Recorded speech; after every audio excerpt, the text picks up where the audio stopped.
Is this the world's smallest key light? Today I want to look at the Zhiyun M40 light. I think that's how they're pronounced. I do apologise if I keep saying that wrong. But this is a light that I decided to pick up because I was particularly interested in how small and compact it is, yet delivering 40 watts of power. That is a lot of power out of such a small light, far more than any other pocket light we've seen before, which does bring up the question whether or not it's enough to be used as a key light. Now, of course, you wouldn't use this light as a key light on its own. It's just far too harsh. As with any pocket light, it's a small source of light. It's going to be very harsh on someone's face. But traditionally, these have only ever been used as accent lights, maybe sometimes as a hair light, and often just as a light that's on top of your camera. But with this one being so much more powerful, it now does open up the opportunities for using it as a key light instead. Now, it does even have a built-in stand, which is really cool. So you can actually adjust the angle that you want the light set at, but unfortunately it doesn't have an umbrella attachment on here. It does have an additional mounting point on the side, and that does, I think, open up the opportunity to have some sort of accessory or mount that could be attached there so that you could easily place a umbrella on this. But unfortunately, that doesn't come in the box. That's not there as standard, although maybe it's something they could release as a accessory in the future. So for now, on my testing here, I've actually gone ahead and attached it on top of an umbrella mount on this light stand. It is a bit frustrating to have to do that, but I think this will probably be a good solution for now. I mentioned that this light has a built-in battery, as pretty much all pocket lights out there do have, and it is pretty impressive. It can do about 30 minutes on full power, which is probably enough for any quick interviews you might be doing.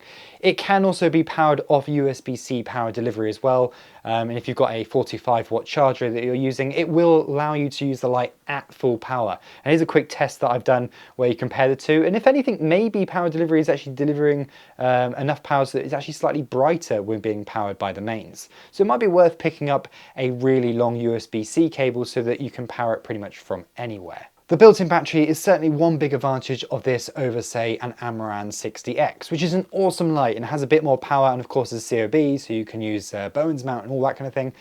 But I think the fact this is built in just makes it a little bit more easier and more portable and great as a backup in your bag or when you really need to have a very light kit with you. Now, although this is all really great, it isn't a perfect light. There are certain cutbacks, which is to be expected for a light this cheap. It's under £100 here in the UK.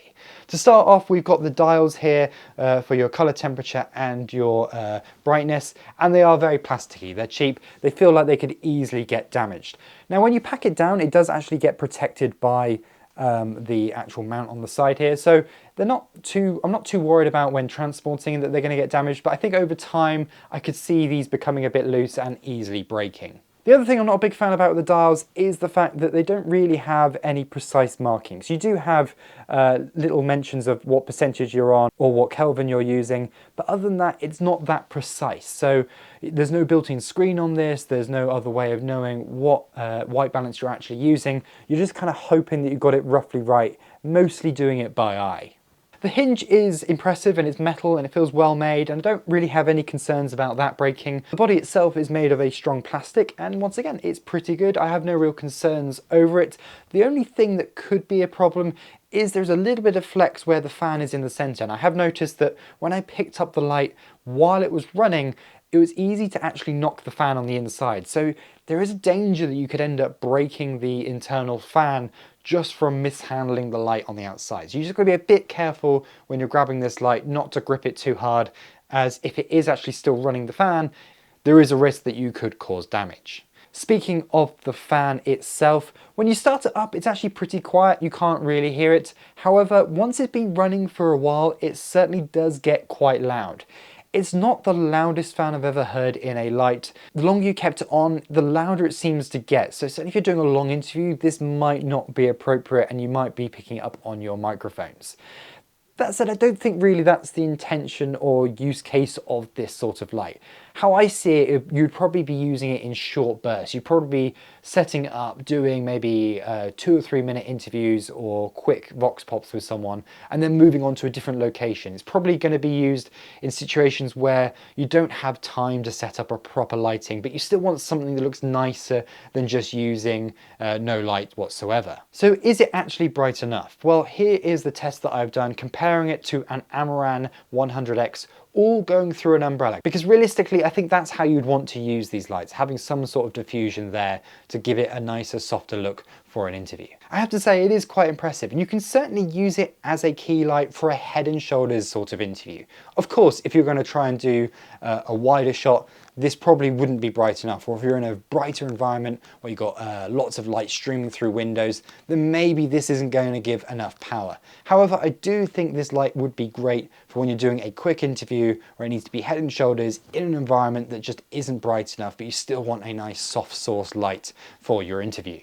If we look at the Aputure MC, which is really probably the biggest and most well-known competition to this light is nowhere near as powerful as the M40. There's a huge difference in brightness between the MC and the M40, and to be honest, unless you really need the RGB capabilities of an Aputure MC or even the MC Pro, I think I'd prefer to go for this light. For me, this is a much more versatile light to be able to use without taking up pretty much any more space in your bag. So there you go, that is the Zhiyun M40 light. I am really impressed with this light. I think it could be great for so many situations where you just need a light in your bag for doing quick interviews or B-roll shots. I could see it being useful just to make them look a bit nicer rather than just using natural light and hoping for the best. This just gives you so much more versatility when you're out on a shoot. Is it going to replace your bigger key lights like the Amaran 100X or the Aputure 120 or even the 300 or 600? Of course not. It's nowhere near the power capable of doing that.